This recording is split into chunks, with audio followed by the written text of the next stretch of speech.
14 billion. And again, this points to the lack of data we have within the system at this moment in time, and the efforts that the office is making to capture the spend at a really detailed and micro level. In terms of where we stand at this moment in time, the key areas where the OGP sees the business going overseas are in areas such as defence, laboratory and diagnostic equipment, in the medical space, surgical and pharmaceutical areas. They would be key areas where we've seen evidence that significant amounts of the state monies goes to outside of the state. Just where does the figure of 28% come from? The number of 28% has come from, as I understand it, a company called Tender Scout, and how they have derived the number, Deputy, I have no idea. So is it a case that we're dealing with such widely different figures here, and this is a massive deal because it's the difference between 5% and 28% is about 2 billion euros. So the government announced a stimulus plan of 2 billion euros over 3 years. So we're actually talking a massive issue for ourselves. Would you refute the 28%? What I would say, Deputy, is I believe the number to be significantly less based upon the information we have seen. Our analysis continues to show that over 90% of the spend is within the state. And what we need to do in terms of the work over the coming months would be to actually be in a position to publish data to give a much more detailed answer in relation to this. It's not about refuting it from my perspective. It is simply around clarifying how the money is actually spent. Because I having looked at and analysed the data and having been involved in the procurement space now in the state for about 20 months, I have a good feel for where the money is spent within the system, and I do not believe that it is 28% or anything like it, but I need to be in a position to stand over the numbers that we provide to the Oireachtas, to the public and to the stakeholders within the system. And so I share the frustration, let me tell you, in relation to not being in a position to clearly give a definitive answer. But at this moment in time, I can't, but I can indicate that in the coming months we will be able to give a substantially better answer. We will never, in my opinion, Deputy, be in a position to completely answer where every cent is spent, because our range of public bodies ranges from the large departments and agencies like the social protections and agricultures of this world, right down to the one-room school on Tory Island. They are all part of the public arena of spend. Some of them do not have systems. So we will get to a point where we will be confident in 80 to 90% of our spend, that we will have it at a detail level, Deputy, and that is the intention. Sorry, we're only actually about question 2 there at about 7. Okay. Yeah, well, no, but it's I important. appreciate that. Yeah, there are deputies sitting waiting to put in questions, and no doubt we can get all the answers over the course of our engagement. Well, if we could maybe just if you're with your. Well, maybe if we could ask that the answers be clear and concise.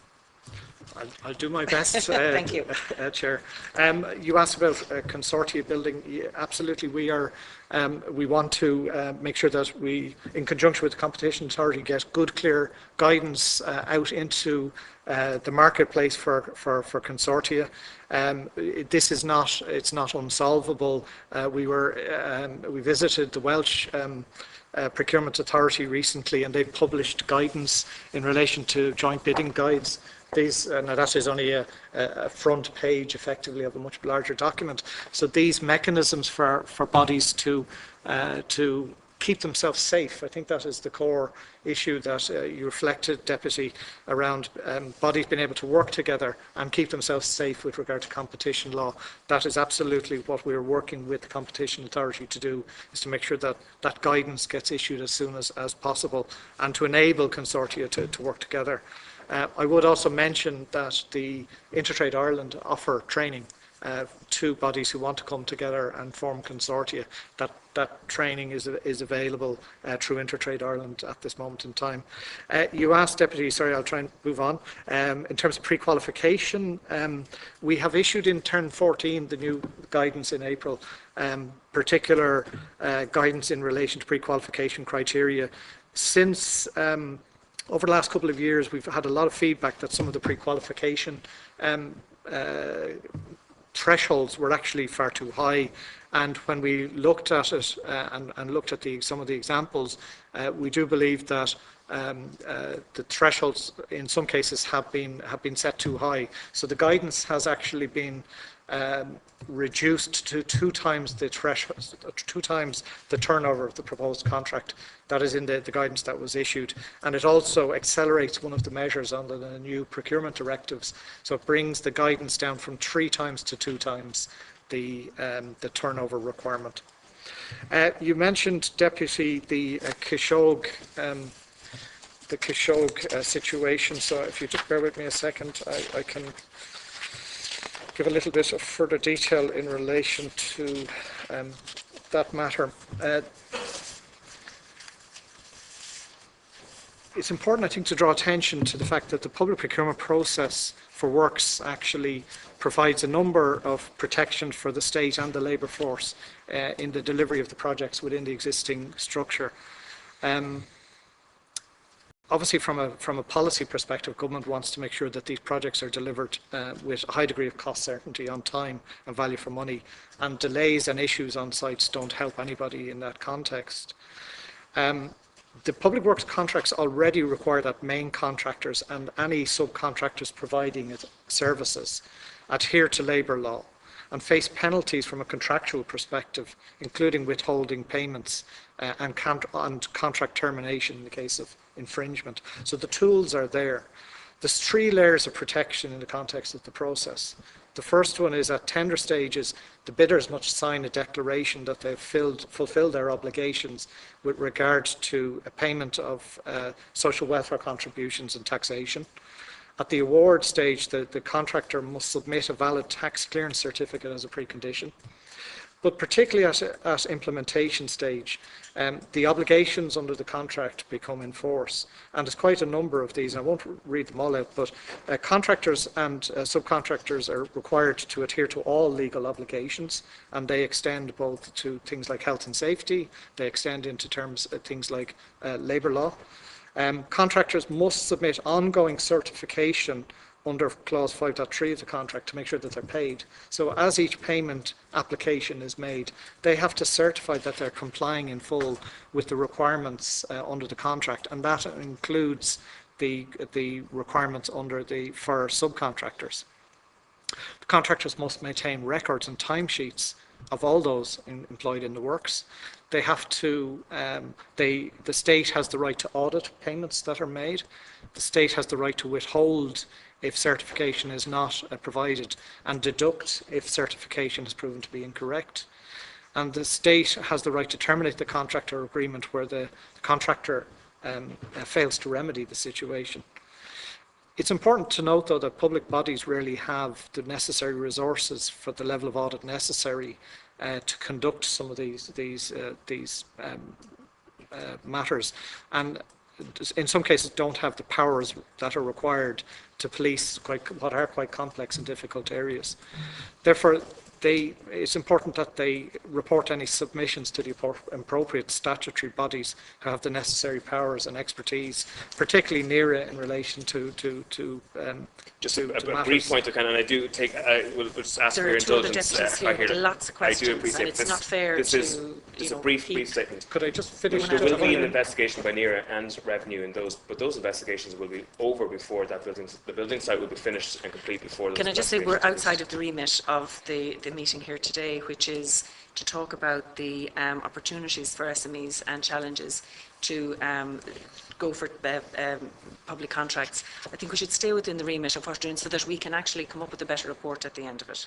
I respectfully disagree, colleague, that I think this issue is part of the experience, because there are good contractors out there who can't actually pitch. Specific ones, though. I mean, we need to be careful not to speak about specific ones. It's quite clear in our standing orders about the parliamentary practice, which we don't make comments on people who are outside of the House in here. So, you know, I don't mind speaking in general terms, absolutely no problem, but please refer, desist from specifics, if that's okay. Perhaps I might just finish on this point, if I may, Ciarán. From a procurement policy perspective, in particular in this space, the OGP supports the work of the Department of Environment, Community and Local Government in developing a statutory register of contractors. Such a register, operating on a statutory footing, would be a critical enabler in providing a transparent, objective and reliable mechanism for procurers of public works in selecting compliant contractors. So we feel that is an important step in terms of procurers being able to choose and select contractors who are compliant with the law. Thank you. Deputy Kine. Thanks, Chairman. I'd like to welcome all the delegations in. I have a number of questions for Dr. Davis. There's been a number of models mentioned, Scottish model and Welsh model and different things. In terms of your studies, have you compared EU partners to Ireland in terms of what is the best model in terms of procurement? And secondly, do you believe there needs to be a separate working group for the micro businesses, similar to the guidelines for the SMEs in terms of Circular 1014? To IBEC, in terms of the size of a company, can you estimate what figure? Can you establish what figure you use in terms of what comprises an SME? Now, you sit on the SME working group. Have you made suggestions to the department in terms of a similar group for micro businesses, and think that would be something that you would agree to? You stated that the Circular 1014 has not been fully implemented. We've heard here today that it's been totally ignored. Would you like to comment just on that? To Paul Quinn, and what's that old saying, lies, damn lies and statistics, and I know Deputy Tobin has touched on some of the things there in relation to the amount of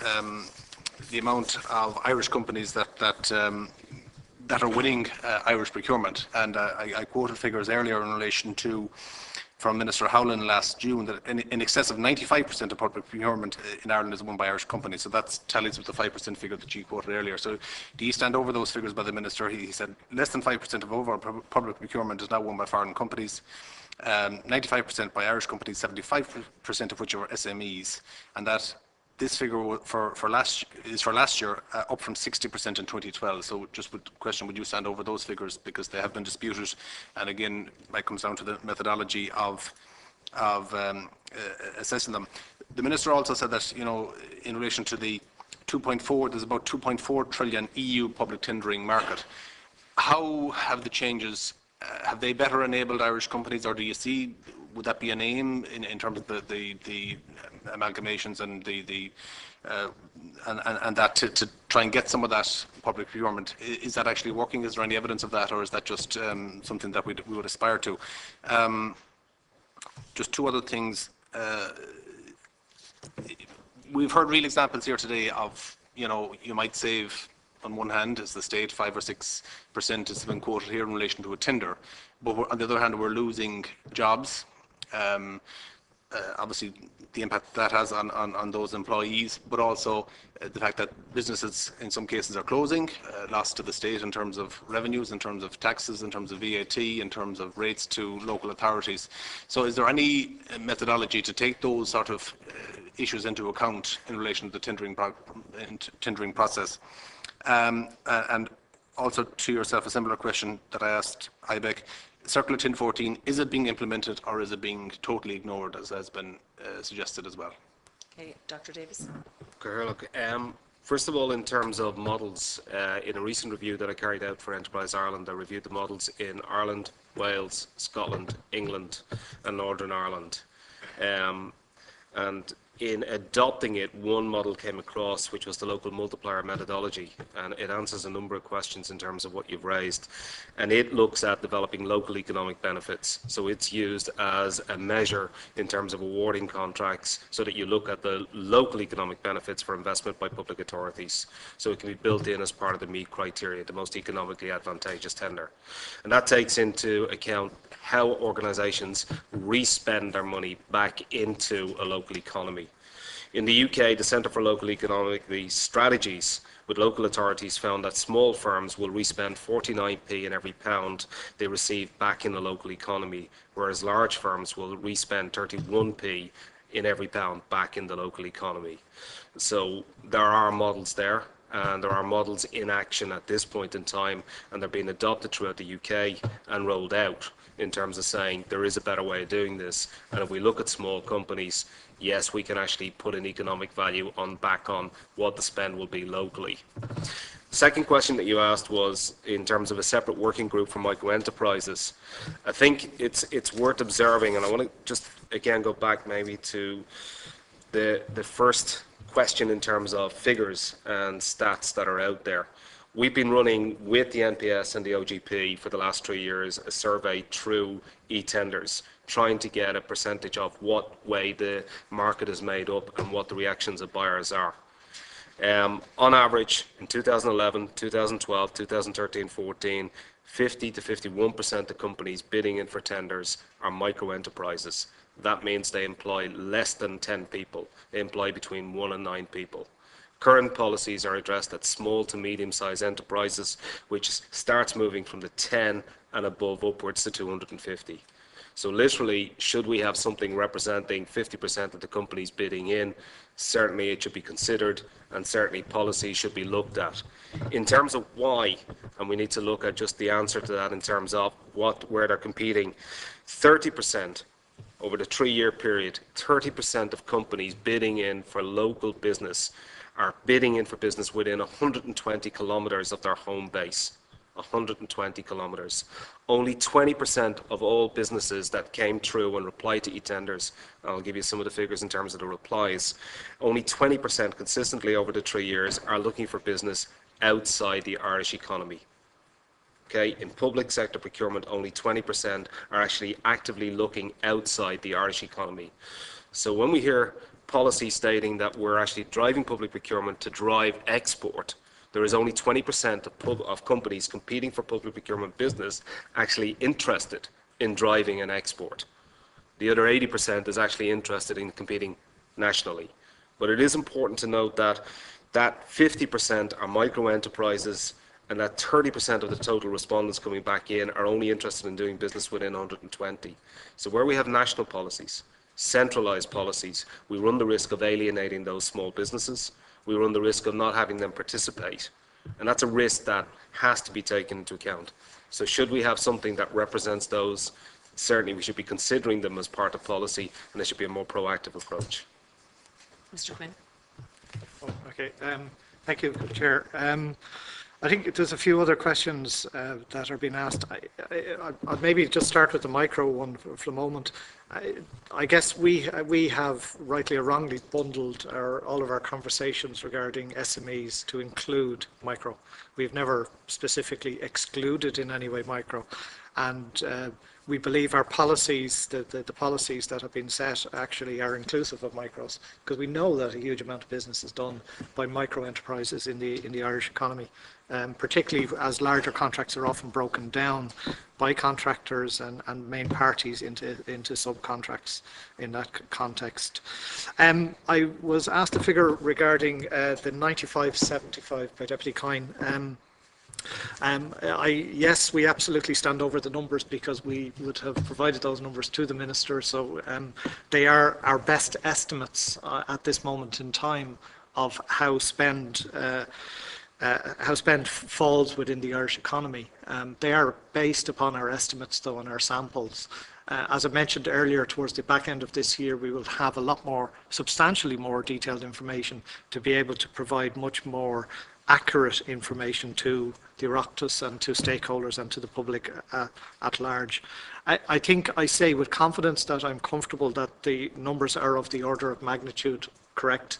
I don't think you're going to see a 25% swing in any of those numbers because I guess as I've spent the last 20 months looking in detail at how the public service spends its money, and when you actually sit down and you think about what do we buy and where might we buy it from, there's a huge amount that can only come locally. So when you think about cleaning a Garda station in Bantry, you know, there is nobody coming from Berlin to clean that Garda station. When you think about the energy that flows through the to light or heat that Garda station, again, it can only come from local sources. So when you actually think about where do we spend our money, there is a really significant amount that can only largely come from within the economy. There are certain areas like in the medical, high-end, high-tech and high medical space where there are obviously goods that can flow across seas. You think about defence and vehicles. We don't produce any vehicles, and we don't by and large produce armaments within the country. So there are a lot of there are some things that by their nature have to come across. But having looked at and analysed what information we do have over the last number of years, I'm still being very confident with those numbers, and I look forward to the day where I can come back to this committee and actually be able to give solid numbers to the best of our ability based upon actual spend. I think there were also questions about export, and certainly we continue to work with Enterprise Ireland a lot, and that they're involved in most of our working groups to help businesses get the process of public procurement right. The analogy I use all the time is it's a bit like answering an exam question. Once you figure out how to answer and approach the exam question, you're going to get it right most of the time. And public procurement, because it is largely the same processes across the state, all of the states within the EU, it follows a very quite prescriptive mechanism in terms of how it operates. And we have seen and worked with suppliers who have been successful in not only winning business in Ireland, but then figuring out they can win business outside of their natural geographic catchment and actually outside of the state as well. I won't mention any of the names of those businesses. I think the final question came down to one about, well, what about the impact, the holistic impact of public procurement? I think draw people's attention to the fact that public processes are very legally bound in what we can and cannot consider within the context of the directives and the legislation that is in place. And I know that you know, every time we run a procurement, there is one winner and usually several losers who are disappointed that they've lost business. Some of them are incumbent businesses and may be losing business that they've held for quite some time. But that is what is required of us from a legislative perspective. The law requires us to offer the opportunities to the market in an open, fair and transparent way. That is a legal obligation, and it's a way that we satisfy the taxpayer that we are spending money wisely is offered to the marketplace. Losing jobs is a very, very difficult topic, and it is one that is very emotional for most organisations, and that's very understandable. But a reduction in labour that to serve government clients is not always a bad thing, particularly if it's enabled by new technology, by innovative processes, or simply more productive models in delivering for the state. So procurement can actually capture those improvements and actually deliver value to the state in capturing that and reducing costs and delivering better services. And really, should we not reward good suppliers who are innovative and find new ways of doing things, find new and better ways to do things with government contracts to build innovative businesses, to build a stronger economy, and ultimately help those businesses grow outside of the state. So there are, yes, absolutely, there are downsides to running procurement, but there are upsides as well. And I think it's also important to remember that by and large the government is spending roughly the equivalent amounts of money in the economy each and every year, and that supports a certain amount of jobs. So we generally don't see large-scale reduction in jobs to serve government. What we see is displacement. Jobs move from suppliers to other suppliers, and that needs to be taken account as well. Deputy Lawler. Okay. Thank you. Okay, here, look. Regarding the IBEX sort of the approach to the size of companies and SMEs, we would have typically adopted an SME around sort of a 50 employees and below for just our thinking in terms of strategy. But we're conscious of the 250 employees and below and the 40 million turnover that according to the European criteria. But I mean, in terms of specifically an approach to micro businesses, what we would see is that, picking up on a point earlier that was raised, that the lack of statistical analysis there, we would see that there will be a need, and we'll be pushing for this in the action plan for jobs next year, for a detailed economic assessment of the public sector market in Ireland, taking into account all the different actors, the different sort of dynamics in terms of micro enterprises versus SMEs versus multinationals, but also those that may be supply-based businesses, those that may be manufacturing, and sort of different dynamics based on the urgent need to get that analysis out there to really determine the policies that we need to address. Regarding Circular 1014 being largely ignored, I can only safely say, for the sake that the 1014 was published in April this year, based on experience of 1010, I would say that a lot of the clauses were, from our anecdotal evidence, ignored or not applied in a consistent manner. And one area to say is that for our involvement with 1014 this time is to say that we haven't seen any data on the performance of it, and we would call for the OGP to monitor the implementation across all public sector bodies. It's a start, and one of the things I would like to draw attention to, because the reference we made to the use of, say, pre-qualification criteria, is that if we look at for instance, there's a clause in there on the use of open tendering below threshold, below 134,000. One of the areas that we would see is necessary to get more SMEs involved and flexible in the approach and reduce the cost of bidding will be to actually encourage the use of open tendering above threshold as well. Ireland, the UK and Denmark are by and large the largest users of the restricted procurement approach. That's one of 4 broad sort of approaches that we do. So I would like to see more use of open tendering in that sort of area. But what we'd also like to see is for 1014, these are guidance to all public sector bodies. We would like to see the OGP and government publish a SME procurement statement aimed at companies themselves about what they can expect when they're bidding. And this could be followed up, for instance, that it's adopted in places across the US and other public sector bodies, where there's actually a dedicated section, a visible section on the websites of public bodies, how to do business with us, who they would actually be purchasing, how you could approach and what sort of criteria you can expect. So this could be a way of actually getting more visibility and communication out there on it. But I mean, the big thing with 1014, and we would say is on it, is communication, getting it out there and monitoring it.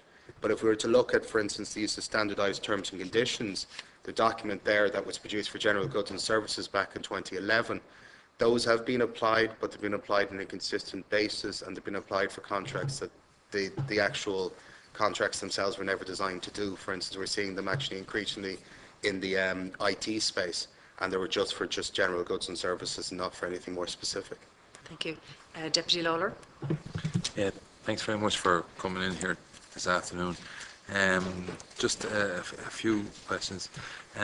Dr. Davis, with regard to our nearest neighbours, which I would consider Northern Ireland, Scotland and Wales, the policies there and how they relate to our own policies here, what we're doing, trying to achieve, do you see differences? And what way would you see us going in the future with regard to something that you would have mentioned on the community benefits?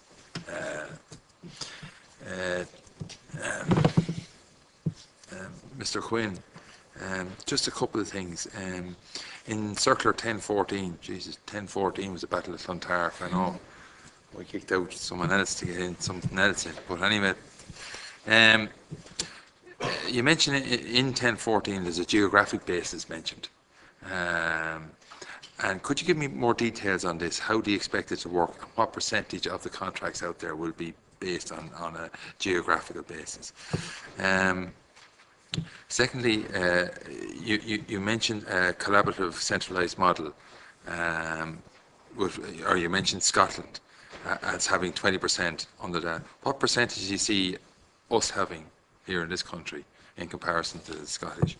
I'm inquiring, I'm just inquisitive and concerned about Belfast. The last number of years you've had meet the buyer meetings in Belfast. I don't see any for Cork, I don't see any for Limerick, I don't see any for Galway, I don't see any for Athlone. I'm finding it difficult to comprehend why we should be actively looking for procurers outside the state, right? And where this is money generated within this country, we should be trying our best to keep it in this country. Just a question with regard, does the Northern Ireland Procurement Officer have a meet the buyer group down in Dublin? Does the UK Procurement Office have a meet the buyer group in Dublin? Does any other European network have a meet the buyer group in Dublin?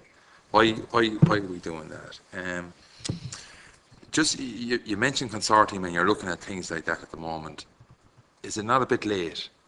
Because we brought in the policy, you're looking at trying to solve the problem. The horse is bolted and it's allowed the bigger companies to gain a foothold now, and so the micro companies that most of us are concerned about have no chance whatsoever of getting back that ground. For Dr. Davis had some research done on the UK, but are we going to be doing the research with regard to the impact of procurement at local level? Those were interesting figures that Dr. Davis threw out there. And lastly,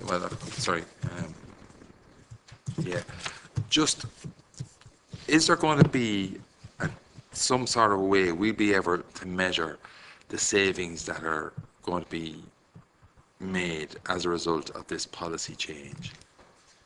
I'll leave it there. Thank you, Deputy. Mr. Quinn. Thank you, Chair. Just the first question, Deputy, was in relation to the geographic basis for the allocation of lots. In 1014, we've given guidance to public procurers that they need to perform a market analysis. Market analysis is critically important in that markets fundamentally are structured differently depending on what the goods and services are. So if you take for something like, if you take the market for desktop software, the reality is it's an international market. It's dominated by 2 or 3 suppliers, and the market is structured in that way. In other words, there's no desktop supplier who's big in Kerry, for example. In other words, it's Microsoft, and just that's the answer. So some markets are structured in fundamentally different ways. So if you look at, say, something like cleaning services very much locally delivered. So you would need to have a strategy that reflects local delivery in the context of cleaning services, because that's what matters. In other words, you're not going to get a supplier for cleaning services to come from Donegal to Dingle to clean the local Garda station. It wouldn't happen in that way. So as the market is analysed for each individual good or service, the lotting strategy would actually be determined in that way. So if I'm buying software, I might lot it in a different way. But if I'm buying something like locally delivered goods or services, I might have to structure it in a fundamentally different way. So again, something like desktop support, if I need my PC fixed, There's no point if I'm, again, sitting in Dingle to ring somebody in Dublin to come all the way down in a vehicle. So I could have a strategy that basically says, look, I need to deliver that locally. So that's the geographic basis that I'm talking about, Deputy. The second question was in relation to Wales. They are centralising approximately, I think, 20% of their spend at this moment in time in their new national procurement services. We're going to go beyond that. We're going to 50% in relation to our model. Because when we have looked at our goods and services and how they are split out, we have a higher percentage. I think the UK model is fundamentally different than the Irish model in that local government in the UK does a huge amount of delivery of goods and services across the island. So they deliver education services, they deliver a lot of health services in the UK, whereas that's not the case in Ireland. So the model is a little bit different because it's done differently in the UK. In terms of the comments regarding the Meet the Buyer events, we have held Meet the Buyer events outside of Dublin. So we had one in Kilkenny previously. We were at the Ploughing Championships, so we put our wellies on for the Ploughing Championships recently. I personally have spoken at quite a number of events outside of Dublin, including the Cork Chamber of Commerce. We have somebody going to the event in the West, which is coming up in November. So it's not, if there's a sense that it is Dublin-centric, then that is not the case. The Meet the Buyer events at a national level are organised by the Intertrade body, which is jointly funded North and South, and therefore it is a cross-border body, and we hold the public procurement events both North and South, and people from here travel up to Belfast. And they're in their cars at the moment on the way up to the event for tomorrow. And the same when we have the event in Dublin, that buyers from the north come down as well from the north. The good anecdotal information you'd be glad to hear is when I visited other jurisdictions, including the North, Wales, Scotland, etc., is everybody complains about everybody else's people coming across the border to deliver goods and services. So it's not unique to this environment that there is a very strong perception of services being provided from outside of the space. Just your last point was with regard to. Do you know of any? Does the Northern Ireland Procurement Office come down here and have a Meet the Buyers event? They attend the Meet the Buyer event here in Dublin. At the one in City West, you'll find people from CPD at the event in City West, and we reciprocate and we go to the Belfast event as well. So they don't have a specific one themselves? No, we set the ones up here. There are two. Intertrade organises both events, Deputy. And we travel to the one in the north, and the guys from the north travel to the one in the south. Just in relation to the comments regarding consortia building, and I think the term you used, the horse is bolted, the reality is that the new public procurement structures are still only in very much their infancy. Today, the OGP has 40% of the staff we're building up to put in place. We're recruiting from within the public sector to put people in place from within it. So it's a concentration of expertise and capacity from within the system. But to portray it that we have, we're a long way down the roads in relation to these matters. We are in relation to policy, but operationally we have yet to put the structures in place to deliver that 50% of goods to be procured centrally. Deputy Comment. I just wanted to say that just to commend Intertrade Ireland. Intertrade Ireland have been carrying out a lot of work over this in the last few years. They had a Go Tender programme, which is an excellent programme for a large number of years, on the delivery of training to people who seek to get into the tendering system. And it's just, I think they were the only organisation who really jumped into that space in a really positive way, and they're a credit to the enabling and the empowerment of Irish business. Thank you, Deputy. Are you satisfied, Deputy Lawler? Did you want another question? No, Dr. Davis. Dr. Davis. Thank you.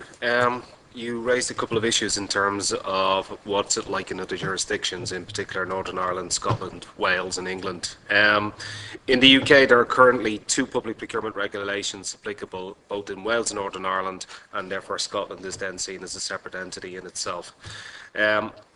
Items of interest within that are, and this is probably a key one, the Public Services Social Value Act in 2012 introduced a statutory requirement for public bodies to have regard to economic, social and environmental well-being in connection with public service contracts. So they actually legislated for a particular social clause in terms of putting it through. So one particular angle within the UK was to legislate for that. We can have a debate as to whether that's good or bad, but it is a particular approach that they've taken that we haven't. And maybe that's an issue for ourselves. Value Wales, in terms of some of the work that they've done, they've developed a community benefits measurement tool, for instance, and I'll quote this. This sophisticated approach is seen as a leader within the UK in assessing outcomes, and it's been used to track 6 projects. It shows that these contracts valued at 146 million resulted in 56 million in salaries to Welsh citizens, and 68 million was spent with Wales-based suppliers. In addition, the 6 projects created 44 apprenticeships and supported work for 140 disadvantaged people, as well as 2,200 jobs being protected or created. John McClelland, who has carried out reviews both in Scotland and in Wales, commented in 2012 in the review of the Wales public procurement that over the last 2 years, the community benefits approach has been applied to 3.4 billion of contracts. Therefore, there are a further 50 projects in the pipeline, and it is estimated that they will deliver similar benefits to the first 6. The sort of scope that he meant was that the creation and protection of additional approximately 16,000 jobs in Wales. So there are approaches that are out there that are directly being targeted in other jurisdictions around jobs. Translated over, if you took the 6 billion that we spend, it could be equivalent to 24,000 jobs in Ireland, which is about 1/4, I think, of the jobs plan itself. So it can have a significant impact if targeted in a specific fashion. Second thing that you asked in terms of Interrupt you there for a moment. Can you just clarify the title of the documents that you're referring to, both of them, just for our record? It was John McClelland, and it was a review of Welsh public procurement, and it's published on procurement.wales.nhs.uk. But I'll actually supply those documents as well. Thank you very much. Sorry for interrupting. No problems on that. The other part that has occurred is probably regionalisation. Wales is divided in north and south. They're very clear that there is an imbalance, and they've actually gone proactively in managing regionalisation. So where they wish to have SMEs participate in the north, they will proactively try bias to do that as a disadvantaged area. Again, similar lessons that can be learned here. Scotland has particular targets set. So for instance, local authorities will set targets of 75% participation within a local region. And those targets are then measured against have the winning bodies, the awarding contracts, being awarded to companies within that region. Again, we haven't put targets in. There's been a debate as to whether we already are achieving them, but without actually setting a target, you don't know whether you're achieving it or whether you're not achieving it. Part of the issue for us is we wait for the stats to come out and then we decide to set the target, rather than setting the target and then trying to find the stats to prove we are achieving it, which might be a better way of doing it. One note, regionalisation. It was mentioned that we're breaking into lots. Proactively throughout the European community, it's been encouraged that organisations break into lots. And I think the example being given here was a cleaning, and that it can only be delivered locally. That's a great idea, unless, of course, that you're buying on a national contract, in which case you buy through a facilities management company nationally, and they will then outsource or subcontract through to the local delivery. So at what point does procurement take responsibility for the delivery locally versus the procurement take responsibility for just a contract that goes in at a national level? And it's an interesting debate, because over the past 3 to 4 years, ministers have stated that we're actually contributing to the local economy by awarding national contracts because we ensure they actually subcontract through to local suppliers. There's absolutely no onus on a commercial entity to subcontract through unless we legislate for it, in which case we interfere in a competitive marketplace. So we have to ask the question that if we award a national contract, take facilities management, where cleaning could be delivered to all of the schools nationally through 1 facilities or 2 facilities management companies, why do they have to use local suppliers? Commercially, they don't. And it's just something that's missing, but it's very clear in terms of Ireland compared to our closer partners that they are being more proactively managed at that local level rather than some of the work that we're doing. Thank you, Mr. Davis. Or Dr. Davis. Deputy Laura, are you satisfied with the answers so far? Mr. Sweeney, had you any remarks to make in relation to Deputy Laura's comments, or are you satisfied that you've made your points? No, just one bit I'd just like to pick up, because there was a lot of attention was made reference to the medical device sector in particular, and it's a sector that my colleagues in the Irish Medical Device Association have particular concerns regarding public procurement. And one of the things that they were constructively pushing for is better engagement actually with the indigenous and the smaller medical device companies here to work with the buyers. And one of the advantages is through the Action Plan for Jobs this year is the Health Innovation Hub has been able to work through them to actually adopt a more pragmatic approach to actually rolling out innovative solutions that are developed here and using Ireland, as that to use it as an export market. And it's a similar sort of scenario where we're looking at with the software companies, and particularly very small software companies. So you actually would see that I remember talking to someone a couple of years ago in the Department of Finance on the IT side, where there were a two-company operation had a central government contract. The problem is we're not actually championing what we are actually our successes as well. So we need to be able to say is that what small companies are winning, but also use them as case studies, and that will help the likes of Intertrade Ireland's go to tender program and other training programs that are needed, particularly around consortia, to help companies on a peer-to-peer learning to see how they actually can do it. It also helps with the feedback mechanism to make sure that if they've got a favourable treatment in terms of conditions, why aren't the other buyers suppliers potentially getting that? Thank you very much, Mr. Sweeney. So I want to thank everybody for coming in here this afternoon and for your contributions. It's been a tremendous help to us. And thank you, members, for your engagement. So the meeting is now adjourned. And I'd remind members of the Select Committee that the Select Committee is scheduled to meet on Tuesday, the 4th of November at 10:30, when we'll take the committee stages of the Intellectual Property Miscellaneous Provisions Bill, followed by the Workplace Relations Bill at 1:30 p.m.